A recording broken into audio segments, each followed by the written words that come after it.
मया चराचरं तद्वदं दर्शितं येन तस्मै श्रीगुरुवे नमः। श्रियो हि ज्ञानाभ्यासं ज्ञानाध्यानं विशेष्यति ध्यानात्मकर्मफलत्यागः स गच्छन्ति अनन्तरम्। गुरु को की जय बंदगी कोटि कोटि प्रणाम। कीर्तन जाने मृग को कर गुरु आप समान। जन जन में निवास करने वाले संत सम्राट सदगुरु कबीर साहिब जी, स्वरूपलीन सदगुरु अभिलाष साहिब जी, स्वरूपलीन सदगुरु श्री जवाहर साहिब जी, इस मंच के कार्यक्रम के मुख्य प्रवक्ता परम श्रद्धेय श्री प्रभु साहिब जी, उनके साथ पधारे हुए वैवृद्ध साहिब जी और कबीर आश्रम बिरसी भाटा से पधारे हुए पूज्य श्री विवेक साहिब जी, पूज्य श्री हंसमुनि साहिब जी, रमन साहिब जी, शिवलाल साहिब जी, सभी संत समाज, सभी साध्वी समाज के चरणों में मेरी ओर से त्रैवार साहेब बंदगी, साहेब बंदगी, साहेब बंदगी। सभी भक्त समाज, सभी देवियों एवं देवताओं, सभी भाइयों बहनों, आप सबके अंदर भी विराजमान सदगुरु को मेरी साहेब बंदगी, साहेब बंदगी, साहेब बंदगी। आज का दिन कट रहा है जवाहर साहब की याद करके, आज का दिन कट रहा है जवाहर साहब की याद करके, आज की रात कटेगी जवाहर साहब की फरियाद करके, जवाहर साहब की फरियाद करके। जवाहर साहब की उन गुणों को हम यादगार बनाकर रखेंगे, सब जवाहर साहब की उन गुणों को हम यादगार बनाकर रखेंगे। फूलों की क्या बात है, उनके लिए हम अपने दिलों को बिछा कर रखेंगे, अपने दिलों को बिछा कर रखेंगे। ऐसी भावना हम सबके होनी चाहिए। अब ताली बजाए रही तो जोर से बजा दे। मैं तो कहता हूँ इससे बहुत फ़ायदा होता ही है, और प्राणायाम तो करता ही हूँ डेली। आज भी मैं 2 घंटा प्राणायाम किया, इसलिए एक्सप्रेस छूट गया तो लोकल में आया, लोकल लेट कर देता है। खास बात फ़ायदा होता ही है। कई बार हम कहा करते हैं कि आज गांव-गांव में नालियाँ बनी हैं, वहाँ गांव-गांव नहीं जहाँ गंदगी साफ करने के लिए नाली ना हो, वहाँ पेड़ नहीं जहाँ हरी भरी डाली ना हो, वहाँ मकान नहीं जहाँ अतिथि के लिए कमरा खाली ना हो, और कहा गया है वहाँ ससुराल नहीं जहाँ साला और साली ना हो, और वहाँ सभा नहीं जहाँ जोरदार ताली ना हो, जहाँ जोरदार ताली ना हो। ये तो ताली तो प्रोत्साहन के लिए और अपने स्वास्थ्य के लिए और जागने के लिए बजाया जाता है। मूल मुद्दा पर आऊँ। संचालक महोदय ने बहुत अच्छा संचालन किया और ज़्यादा हमारी प्रशंसा में कहा कि आप ऐसे क्रांतिकारी, लेकिन क्रांति क्या है? कबीर की वाणी ही क्रांति है। कबीर साहब ने कहा है, कबीर जब हम पैदा हुए जग हंसे हम रोए, ऐसी करनी कर चलो हम हंसे जग रोए। जग रोने लगे। और जवाहर साहब से मैं 2003 में पहली बार मिला था, जब इलाहाबाद के ध्यान शिविर में आए थे। कुछ लोगों का कहना है कि जवाहर साहब पारखी नहीं है, मूल मुद्दा है।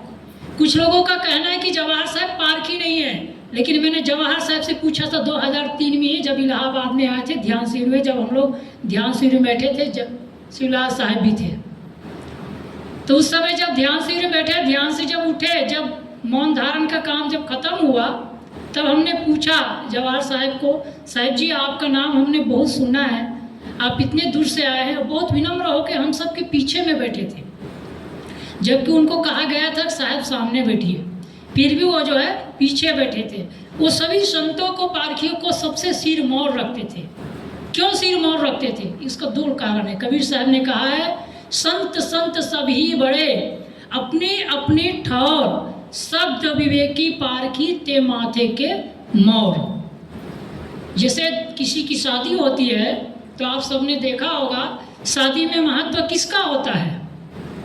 दूल्हा कोई बना हो, लेकिन दूल्हा बनने के बाद मोर ना लगाया हो। इस आपकी भाषा में क्या बोलते हैं?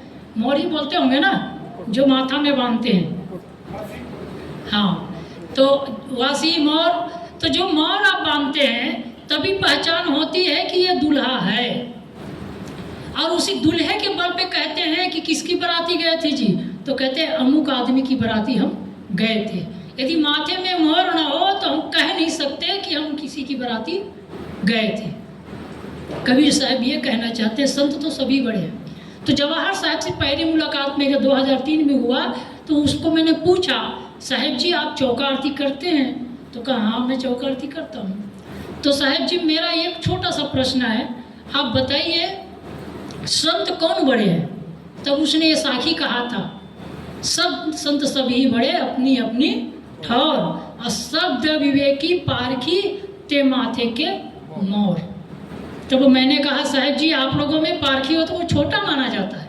तो कहा कौन कहता है? जवाहर साहब ने कहा वो बात कह रहा हूँ मैं, अपनी बात कहीं सुनी नहीं कर रहा हूँ। जवाहर साहब ने 2003 में पहली बार मुलाकात हुई तो उसने कहा था, उसके बाद में उसने 2005 में गुरुजी के साथ हम लोग आए थे, गुरुदेव जी का विलास साहब का कार्यक्रम कराए थे लांजी में, और 3 गाड़ी रखी थी, अपनी कार में भी ले गए थे हम लोग, उन्हीं की कार में बैठे थे, मैं और गुरुदेव जी और 3-4 संत बैठे थे। तो बहुत ऐसी घाटी वाली रास्ते थे, तो और चर्चा होती रहती थी, साहब ड्राइविंग कर रहे थे तो और चर्चा होती रही। तो इस बीच में उसने यही कहा कि साहब जी सबसे बड़े संत तो वही है जो शब्दों का विवेकी है और जिसके जीवन में परख शब्द है, जो परख करता है। तो मैंने कहा भक्त कौन बड़े हैं? मैंने एक सवाल किया, फिर साहब जी भक्त कौन बड़े हैं? तो वहाँ भी उसने यही कहा कि भक्त भी वही बड़े हैं जिसके अंदर विवेक और विचार है। शॉर्टकट में कहा, मैंने कहा ना आज का दिन कट रही उनकी याद करके, आज की रात कटेगी उनकी फरियाद करके, उसके नाम से जीवन आज हम लोग बैठे हुए हैं, अपने जीवन का कुछ समय निकाल कर यहाँ पर बैठे हैं। अरे पुराम जी का भी सौभाग्य है कि हालांकि आश्रम में सब लोग हैं, फिर भी एक नियम बनाया कि कम से कम कोई साल में संत को एक बार बुलाकर कुछ तो कार्यक्रम कराएंगे। ऐसे तो होना ही चाहिए, यदि नहीं होता तो कोई आश्रम नहीं करता। तो ये अच्छी बात, ये बात हमारे जब हंस मुनि साहब ने पहले कह दिया। तो मैं खास बात कह रहा था, शब्द संत संत सभी बड़े, सभी संत बड़े हैं। संत को मानना बुरी बात नहीं है, आप विश्वास नहीं करेंगे, मैं कोई ऐसे संत नहीं होंगे जिससे नहीं मिला हूँ। बड़े से बड़े आचार्य सिर्फ रामपाल के छोड़, आसाराम से मिला ही हूँ, स्वरूपानंद से मिला हूँ, अखंडानंद से मिला हूँ, वासुदेवानंद, रीतम्भरा जी, किशोरी जी, जया जी, जितने प्रवक्ता हैं, और अभी अवधेशानंद, आपके रामदेव जी और आपके आदित्यनाथ योगी जी, उनके गुरु जी अवैधनाथ गुरु जी जिनके गुरु थे, उनसे भी मिला हूँ। और सभी संतों से मिलने के बाद सभी जो 12-12 साल तक तपस्या की एक पैर में, उसके पास भी गया हूँ। जो 12-12 साल से ठंडे पानी में बैठे हैं, इतना पानी में, घुटने इतने पानी में, ठंडे पानी में, उसके पास भी गया हूँ। जो कांटों में सोए थे उनके पास भी गया हूँ। जो जल शयन वाले हैं, अग्नितपन वाले हैं, हम लोग अभी देखिए जेठ की गर्मी में हम लोग फैन चला रहे हैं, बैठ नहीं सकते।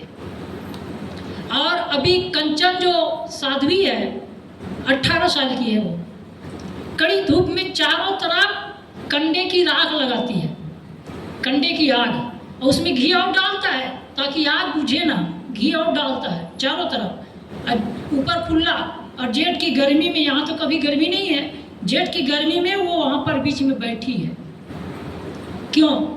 तपस्या के लिए। लेकिन यदि पूछा जाए उनको भी, मैंने तो पूछा है, कई लोगों से पूछा है, तो कुछ संत लोग तो भड़के मेरे लिए, ये नास्तिक कहाँ से आया? फिर कुछ लोगों ने कहा हाँ बेटा बोलो बोलो। तो फिर मैंने कुछ प्रश्न किया तो उन लोगों ने अपने ढंग से जवाब दिया।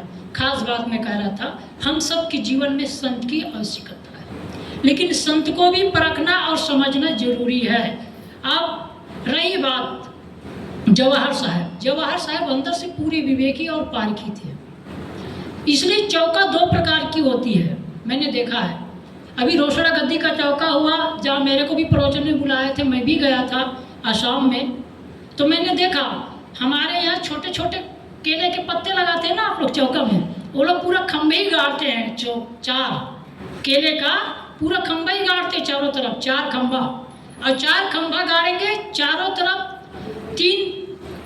3 तलों से दिया जलाएंगे, बहुत लंबा चौड़ा रहेगा, और उसमें दिया जलाएंगे और चौक पूरेंगे। लेकिन वहाँ हम लोग जैसे आटे के जो दिया बनाते हैं ना, वो आटे के दिया नहीं बनाएंगे, आटे के जो आरती बनाते हैं वो आरती वो लोग नहीं बनाते हैं, और वो लोग दिया जलाएंगे। दिया जला करके संत वहाँ पर बैठेंगे, बस जो महंत है वो, और महंत है तो वो भी बैठ जाते हैं और कोई नारियल भेंट नहीं करते हैं, कुछ नहीं करेंगे, सिर्फ वो दिया जलते रहेंगे, इधर भजन गाते रहेंगे, दिया जलते रहेंगे, भजन करते रहेंगे। तो जवाहर साहब से मैंने पूछा था, तो साहब जी कौन संत बड़े हैं? तो उसने यही कहा था, पारखी। अब पारखी किसको कहा जाए? जो अपने जीवन में विवेक और विचार का उपयोग करे। जैसे गुरु बहुत प्रकार के होते हैं। एक छोटी सी कहानी कहूँ, अपनी वाणी को विराम दूंगा, क्योंकि आप सबके अंदर बड़ी तपस्या है, तपस्या करके बैठे हुए हैं और साथ साथ में और संत लोग बचे हुए हैं। तो कबीर साहब ने जो कहा है, भूल मिटाए गुरु मिलाए पारखी, पारख दे लखाई, कहीं कबीर भूल के औसत पारख सबकी भाई। कबीर साहब ने कहा कि गुरु कैसे हमको मिलता है यह हम पर निर्भर करता है। और गुरु मिल भी गए, विवेकी ना भी हो, पारखी ना भी हो, लेकिन यदि ज्ञानी है तो उनके ज्ञान से हम परख शक्ति ले सकते हैं। मैंने कहा ना, मैं जब 5-7 साल का बच्चा था तो पहले तो मैं मुकुटमणि नाम से के साहब के पास, फिर उसके बाद सुखरीत साहब के पास, जब वो नहीं ले गए तो बाद में एक राम बालक दास महाराज हुए, जो जामड़ी पाट वाला, जिसको छत्तीसगढ़ के जितने महात्मा हैं शायद जानते होंगे। बहुत बड़ा आश्रम है, उसके पीछे 5 कारें चलती है, उसको मंत्री का दर्जा दिया गया है और लंबी उसकी कहानी है। उसके यज्ञ 151 कुंड यज्ञ होती है, जिसमें कम से कम 25 लाख 20 लाख के खर्चा होता है। बहुत बड़ा कार्यक्रम होता है। इलाहाबाद के कुंभ मेला में उनका कार्यक्रम कम से कम, आपके आश्रम है ना, ये आश्रम के पूरा प्रांगण से भी बड़ी जगह उसको मिलती है। इलाहाबाद के कुंभ मेला में बहुत बड़ी जगह उसको मिलती है, और भी हेड जगह में मिलता है। राजयोगी बाबा उनके गुरु थे, जो मेरा गुरु था वो भी, और अभी है राम बालक दास महाराज, जामड़ी पाटेश्वर धाम। तो उन लोगों के अंदर भी विवेक की बात मुझे मिली। वो कैसी मिली? तो वो लोग जब कीर्तन करते थे, मैं भी कीर्तन गाता था, हरे कृष्णा कृष्ण कृष्णा हरे हरे, हरे रामा राम राम हरे हरे, हरे कृष्णा कृष्ण कृष्ण हरे हरे, जय गुरुदेव जय गुरुदेव जय गुरुदेव जय गुरुदेव जय गुरुदेव जय गुरुदेव जय गुरुदेव जय गुरुदेव। तो जब कीर्तन ये हम करते थे, छोटे बच्चे थे, मैं छोटा बच्चा था, जब कीर्तन करता था तब उस बीच में कुछ प्रश्न होता था। तो प्रश्नों में पूछा जाता था कि साहब जी आप लोग किसको मानते हैं? तो वे भी कहते थे अंत में विवेक को मानते हैं। तो वो कहानी आप लोगों ने कई बार सुनी है, लेकिन समय कर रहा है इनकार, इसलिए शायद कहानी ना कहूँगा। यदि समय हो तो कहूँ। समय हो गया है क्या? अच्छा, तो वो कहानी ये, गुरु कैसे मिलते हैं।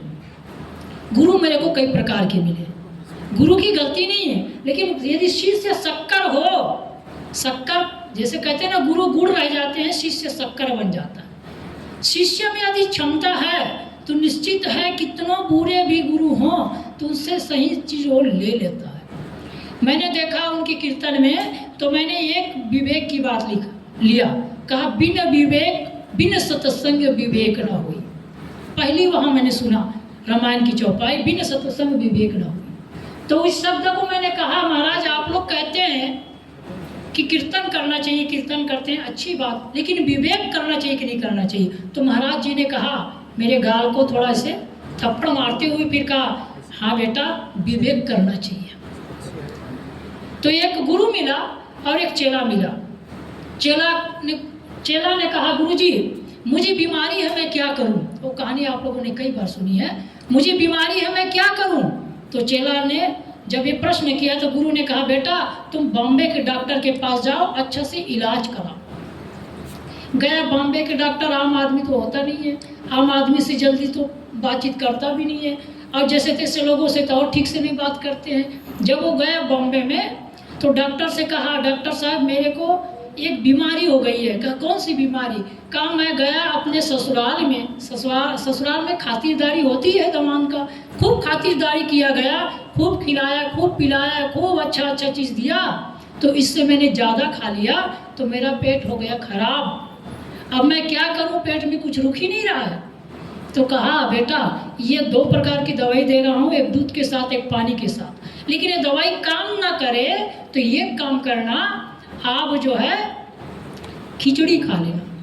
बहुत लोग बैठे थे, डॉक्टर ने एक ही बार कहा धीरे से आवाज़ में खिचड़ी, फिर उसके बाद डबल उसने पूछा तो डॉक्टर क्रोधी होता, थोड़ा क्रोध से कहा खाचड़ी खा लेना, खाचड़ी। तो उसने खाचड़ी समझ लिया, अब वो रटने लगा। कहानी आप लोगों ने कई बार सुनी, खाचड़ी खाचड़ी खाचड़ी। देखो गुरु तो यही है, और गुरु ने गलत नहीं कहा, लेकिन उसने समझ गलत लिया, तो वो यही जपते गया खाचड़ी खाचड़ी खाचड़ी, खिचड़ी भूल गया खाचड़ी।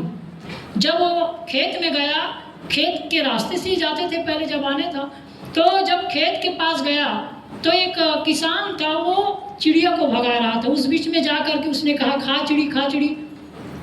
किसान ने गुस्सा से उनको एक लाठी मारा, कहा भैया कहीं का, मैं इतना मुश्किल से मैं एक चिड़िया को भगा रहा हूँ और तू खाता है खाचड़ी खाचड़ी।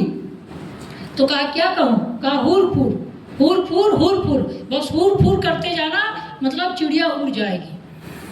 तो वही कहते गया हुर फूर। एक जगह एक बहेलिया जो है, मतलब चिड़िया फंसा रहा था। मैं बहेलियों को भी देखा, सुबह 4 बजे चले जाते हैं। वर्षा तहसील में मेरे चौका आरती कार्यक्रम था, और तो उस बीच में मैं गया था, बहुत पहले की बात है। तो जब मैं नदी में चला जाता था सुबह सुबह, घर में हल्ला होता था, बकरी भी लोग पालते हैं कुछ लोग इधर मराठी लोग, तो बकरी भी पाले थे, तो मैं जो है जंगल में चले जाता था, वो नदी किनारे। तो सुबह ही आ गए 4 बजे, वो ठंडी के दिन, फिर भी 4:30 बजे वो बहेलिया आ गया, वो चिड़िया फंसा रहा था। तो वो सोचा मेरे को भी चिड़िया फंसाने वाला, तो वो मेरे पास आ गया। मेरे पास आकर के बोला ये आप क्या कर रहे हो भाई? तो मैंने कहा मैं भी चिड़िया फंसा रहा हूँ। तो कहा कौन सी चिड़िया फंसा रहे हो? तो कहा मैं तो सोच रहा हूँ मेरे अंदर की जो कामना की चिड़िया है, इच्छा की चिड़िया है, वासना की चिड़िया है, जो क्रोध की चिड़िया है, अहंकार की चिड़िया है, उसको मैं फंसा रहा हूँ। तो कहा मेरे समझ में नहीं आया। तो कहा भैया मैं प्राणायाम कर रहा हूँ, ध्यान कर रहा हूँ, आप अपना काम करो। तो अपनी चिड़िया फंसाने लगा। लेकिन उसने मुझे कहा कि थोड़ा दूर चले जाओ, वहाँ पर करो तो मेरी चिड़िया फंसेगी, नहीं तो मेरी चिड़िया नहीं फंसेगी। तो ऐसे ही वो आदमी चिड़िया वालों के पास गया, तो चिड़िया फंसा रहा था रास्ते में, तो वहाँ पर उसने कहा हुर फुर। तो चिड़िया वाले ने उसको एक डंडा उसने भी लगाया कि बड़ी मुश्किल से मैं चिड़िया फंसा रहा हूँ, तो चिड़िया को उड़ा रहा है, कहता हुर फुर, सब चिड़िया उड़ गई। तो कहा क्या करना चाहिए? कहा आवाज जाओ फंस जाओ, आवाज जाओ फंस जाओ, आते जाओ फंसते जाओ, कुल मिला करके। तो एक जगह एक जवान, मतलब एक सेठ जी का जवान लड़का था, उसकी अर्थी निकली हुई थी। उस बीच में वो गया और वहाँ पर वो कहा आवाज जाओ फंस जाओ, आवाज जाओ फंस जाओ, और ले जाओ दे जाओ। वो यही कहते गया, ले जाओ दे जाओ। तो जब ले जाओ दे जाओ कहा, तब तो उसने कहा, लोगों ने, एक जवान लड़का मारा है तो इतना दुख हो रहा है, और तू कहता है कि और यमराज से कि जितने लोग हैं सबको लेते जाओ बोल रहा है, तो कितना दुख होगा। तो कहा क्या करना चाहिए? ऐसे नहीं बोलना चाहिए। तो कहा क्या कहना है? भगवान करे अस दिन कबू ना हो। अब यही कहते गया। झुरमुट में 4 चोर सोच रहे थे हम कैसे कल चोरी करेंगे बचेंगे, तो वो कह रहे थे भगवान करे ऐसे दिन कबू ना हो। उसके बाद में कुछ ही दूर में एक बाराती निकली थी, तो बाराती के बीच में पहुंचा, तो बाराती के बीच में भी वो जा कर के यही कहा भगवान करे अस दिन कबू ना हो, भगवान करे अस दिन कबू ना हो। बाराती वालों ने कहा भाई बड़ी मुश्किल से तो हमारे लड़के की शादी हो रही है। आजकल लड़कों की शादी बहुत कम होती है। क्यों? क्योंकि लड़कियां बहुत पढ़ी लिखी है, क्योंकि लड़कियां फैशन में है, जवान फैशन में है और बूढ़े टेंशन में है। और फैशन के कारण ही ऐसे हमारे महाराष्ट्र में बहुत अच्छे लोग हैं। आप लोग, मैं कई बार कहा करता हूँ बहुत अच्छे। अभी मैं बंगाल गया था, बुढ़िया लोग लिपस्टिक लगाई थी, तो सत्संग में बैठी थी, तो मैं अक्सर कहा ही करता हूँ, और जब भी बोलता हूँ तो 10 मिनट एक्स्ट्रा ही बुला देते हैं। आप लोगों जैसे प्रेम उन लोगों का भी है, और यहाँ का तो है ही, सभी बोपचे प्रेम, सभी बोपचे का, सभी लोगों का है। तो मैंने कहा होठों की शोभा लिपस्टिक से नहीं मीठी जुबान से है। होठों की शोभा लिपस्टिक से नहीं मीठी जुबान से है, चेहरे की शोभा पॉन्स पाउडर से नहीं मीठी मुस्कान से है, मीठी मुस्कान से है। और ये भी कहा मैंने, आने वाली संतान माँ की आंचल का सुख कहाँ ले पाएगी, आने वाली संतान माँ की आंचल का सुख कहाँ ले पाएगी, क्योंकि जींस पहनने वाली माँ आंचल कहाँ से लाएगी, आंचल कहाँ से लाएगी। ये शब्द जब मैंने कहा तो उन लोगों ने सवाल किया, गुरुजी ये लिपस्टिक पर आपने बोला, आप बताइए या हम लोग बाराती जाए तो स्वांग करके ना जाए तो कैसे बनेगा। मैंने कहा आप लिपस्टिक अपने हाथों से बनाते हो क्या, नहीं ना। और लिपस्टिक का अर्थ क्या होता है, मैं पढ़ा लिखा नहीं हूँ लेकिन आप लोग देख लीजिए, लेब मतलब खूनी होता है, अब केश मतलब त्वचा होता है, गंदी चीज। और दूसरी बात, मैं फैक्ट्री देखा नहीं हूँ, हमारे गुरुजी ने बताया था जहाँ लिपस्टिक बनती है बहुत गंदी चीज से बनती है, सुअरों को बांधा जाता है, गैया को बांधी जाती है, बकरियों को बांधे जाते हैं, सब में गर्म पानी डालते हैं, खौलता हुआ पानी मशीन के द्वारा, और जिस जगह खून जमता है उसी जगह का खून मशीनों से निकाला जाता है, उसके बाद केमिकल डाला जाता है, उसके बाद उसको रंग डालने के लिए उसको डाला जाता है, तब जाकर लिपस्टिक में लाल रंग पैदा होता है। कितनी गंदी चीज। तो मैंने उनको कहा आपके मुंह से जब मुंह से खून निकलता है तो थूकते हो के रखते हो, कहाँ थूक देते हैं, तो दूसरे को खून लगा रहे हो, कहाँ समझदार हो। कोई मरता है घर में तो कहाँ गाड़ते हो, शमशान घाट में कि घर में, कहा शमशान घाट में। क्यों शमशान घाट में गाड़ते हो, क्योंकि वहाँ गाड़ने की जगह है। तो मैंने कहा जब आपके हृदय मंदिर घर है, यहाँ तुम मुर्दा गाड़ रहे हो तो क्या है, शमशान घाट ही तो है। तुम शाकाहारी जरूर हो लेकिन तुम लिपस्टिक लगा रहे, तो वही हुआ। जान गए तो कोई बात नहीं, ना लगाओ, नहीं जाने तो लगाए। खास बात मैंने कहा, वहाँ बाराती में गए थे सब लोग सज संवर कर, तो उसने कहा, उस बीच में वो गुरु के चेला ने क्या कहा कि भगवान करे आज दिन कबू ना हो। तो कहा बड़ी मुश्किल से तो ये सेठ के लड़का, मतलब ये गांव के बड़े आदमी के लड़का की शादी हुई है, बाराती निकली है, और तू कहता है भगवान करे ऐसे दिन कबू ना हो। तो कहा क्या कहूँ, कहा ये कहना कि भगवान करे अस दिन सब जग होए, अंतिम है बस, सब जग होए। सब जग होए मतलब सब जगह ऐसा ही होना चाहिए, सबकी शादी होनी चाहिए, कहते जाओ। तो यही कहते गया।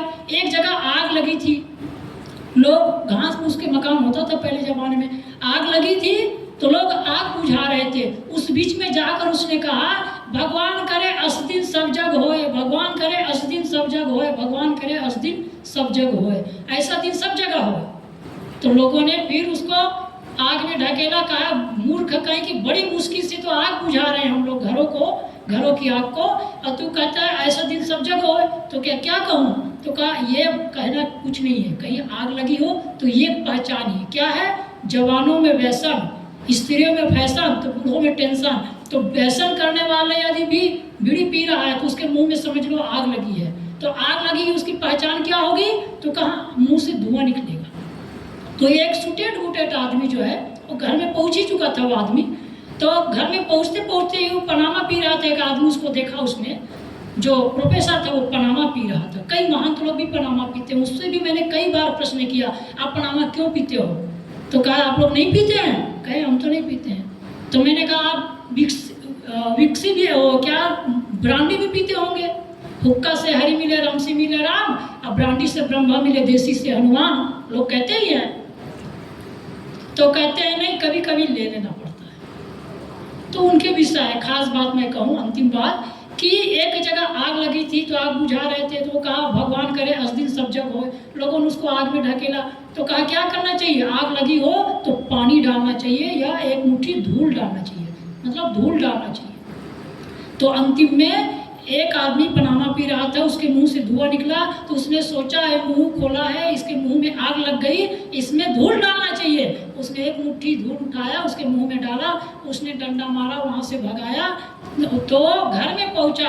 अंतिम में शॉर्टकट में वो बात में ये आई, अपनी पत्नी के पास पहुंचा। तो पत्नी के पास पहुंचा तो पत्नी ने उसके लिए पानी लेकर के आया। तब कहा बहन जी आप कौन हो।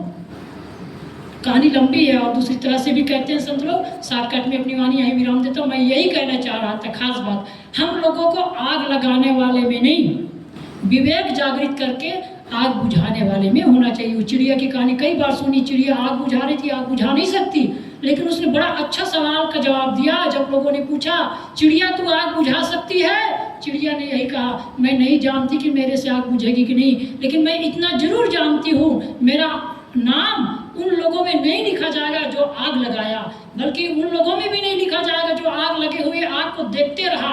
तो किसके में लिखा जाएगा? मैं ये जानती हूँ मेरा नाम उन लोगों में लिखा जाएगा जिसने आग बुझाया। तो हम सबको यही काम करना चाहिए। और आप सब लोग विवेकी है, पारखी है, चाहे कोई भी मत पंथ के संत हो, उससे अच्छे विचारधारा ले और अपने जीवन में अच्छाई को लेकर के आगे बढ़े। इन्हीं वचनों के साथ अपनी वाणी को देता हूँ विराम। आप लोगों ने बहुत तादिल से मेरी बात को सुना, इसलिए आप सबको सहाय बंदगी। इन्हीं वचनों के साथ अपनी वाणी को देता हुए राम, आप सबके अंदर बैठे सदगुरु को मेरा प्रणाम। जन्नत की महलों में महल हो आप सबका, हवाओं की वादों में सहार हो आप सबका, सितारों के आंगन में घर हो आप सबका। सदगुरु से मेरी प्रार्थना है, हर दिन हर पल खुशहाल हो आप सबका, हर दिन हर पल खुशहाल हो आप सबका, हर दिन हर पल खुशहाल हो सबका। साहेब बंदगी, साहेब बंदगी, साहेब बंदगी।